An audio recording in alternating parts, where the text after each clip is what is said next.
What's going on, my exotic family? It's your boy Dre. Welcome back to another video. So in light of me going to Tinley in about a week or so, I thought I'd put together a video of things to watch out for, be prepared for, and maybe even a couple tips that you should keep in mind before going to a reptile expo. Now, I know most of us already probably know most of this. Now, this is for those people that are new to the reptile world or have never been to an expo before. So I just wanted to put this out there for you guys. So hope you enjoy it. Stay tuned.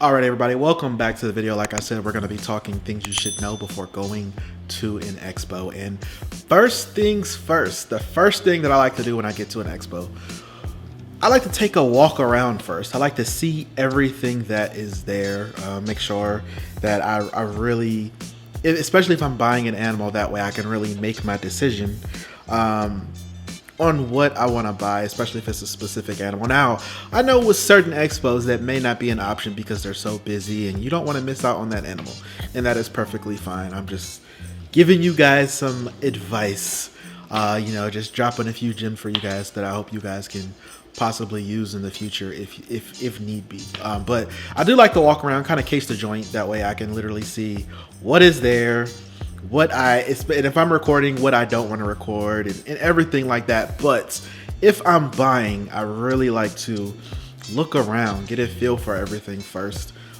before I just make any decisions on buying any type of animals. Now, let's say I found the animal that I want and I really want to buy it. The next step that I'm going to take is I'm going to ask that vendor or breeder if I can hold that particular animal. That way I can interact with it, and I like to look for a few things. I like to check to make sure the animal is responsive and not lethargic. I like to also make sure that the animal is in good shape. So if this animal is, got any messed up scales or scratches or anything like that, it could, not always, but it could be an indicator that this animal was probably imported or wild caught or farm bred or whatever the case may be. But those are just things that I like to look out for because I really try to be specific on what I bring back home to my other animals here. So you definitely want to kind of go into observation mode, especially if this is an animal that you are seriously considering bringing home. You don't want to bring home a animal that's possibly sick. So if you hold this animal, and again, this may be for the people that don't know any better or that haven't been in the reptile community very long.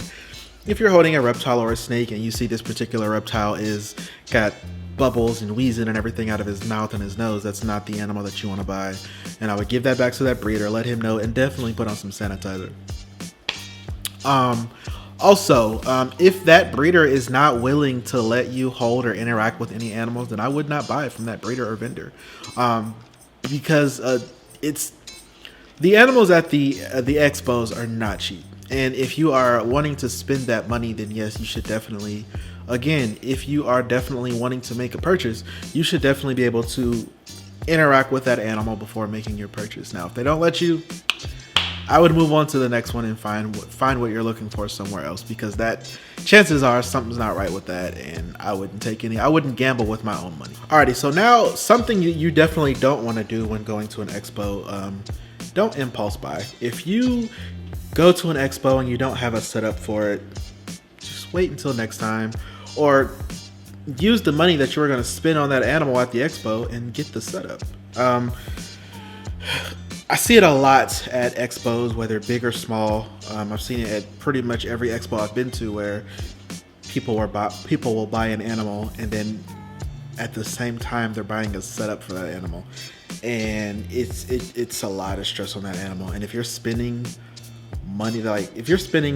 money period on an animal, just do it the right way. Make sure that the setup is right and proper before getting that animal, versus buying everything all in one jump and then wondering why your animal is stressed out and you can't hold it, or it's defensive, or it won't eat, or anything like that, because you got to take it slow. Again, these are live animals we're dealing with, so we can't just do everything in one swoop. Alrighty, and last but not least, this is something that I've also seen a lot, which actually leads to impulse buying. Don't let anyone pressure you to buy an animal before you're ready. I've seen it time and time again where, you know, someone will ask to see a specific animal and then that particular breeder or vendor is literally pressuring them to go ahead and buy the animal because they want to make the sale. So keep it in mind that there are unfortunately some breeders that are only in it for the money, where the passion for the animals just isn't there.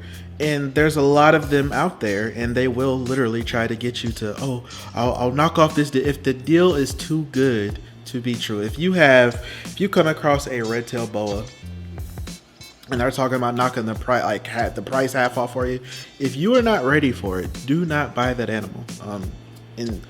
And to be honest with you, most true red-tailed boas that are that cheap are going to be wild caught anyway. Captive red-tailed boas are not cheap. They're not cheap. So keep that in mind, but ultimately, don't let anyone pressure you to buy an animal that you're not ready for. Because if you're not ready for it, you're not going to put the time and the effort into the animal that it requires, which ultimately leads to that animal being neglected or that animal being rehomed. So it's just one of those things to look out for. Now, I'm not saying all breeders, not all vendors, and it doesn't happen at every expo, but it's definitely something to look out for because it does happen.